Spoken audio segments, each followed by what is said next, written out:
આજના બપોરના તાજા સમાચારથી ઘેઘોડું મરી ગયું જીવતું એની અંતિમ વિધિની તૈયારી કરી નાખી હતી અમે સબવાહિની બોલાવી નાખી હતી ઘા કરીને અને સબવાહિની પણ ફૂલડોથી સરસ મજાની શણગારી દીધી હતી જોવો તમે ઠાઠડી બાઠડી તૈયાર કરી નાખી હતી અને ઠાઠડી ઉપર ઘેઘોડાને ઊંઘાડી નાખ્યું અને એના ઉપર એક ધોળો રૂમાલ પણ ઓઢાડી નાખ્યો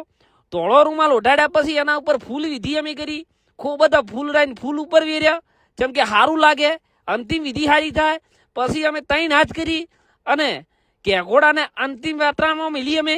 સબવાહિનીમાં સરસ મજાના અમે ગોઠવી નાખ્યા એમાં અને એના પછી એના ઉપર અમે ફૂલડો વેરે ખૂબ બધા આ બધા ફૂલડાની વિધિ પૂરી થઈ ગઈ તે તરત અમે અંતિમ યાત્રા કાઢી ઘેઘોડા ભાઈની રામ નામ સત્ય હે રામ નામ સત્ય હે રામ નામ સત્ય હે આ વિધિ પૂરી થઈ તો આથી અમે સીધા શમશાન ઘાટે પહોંચી ગયા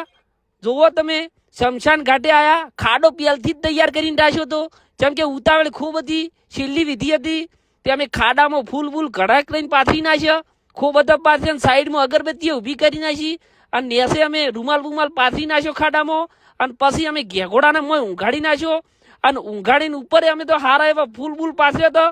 એવા ફૂલ નાખ્યા કે વિધિ સારી થાય અને વિધિ સારી થાય તો એને કોઈ આત્મા ના ભટકે એટલા માટે વિધિ અમે સારી રીતે કરી અને એના પછી અમે એને દાટી નાખ્યું ખાડામાં દાટીને નાખી અને પછી બધી વિધિ પૂરી કરી અને અમે પાછા ફેર ઉપર ફૂલડો વેર્યા અને આવા નવા સમાચાર જોવા માટે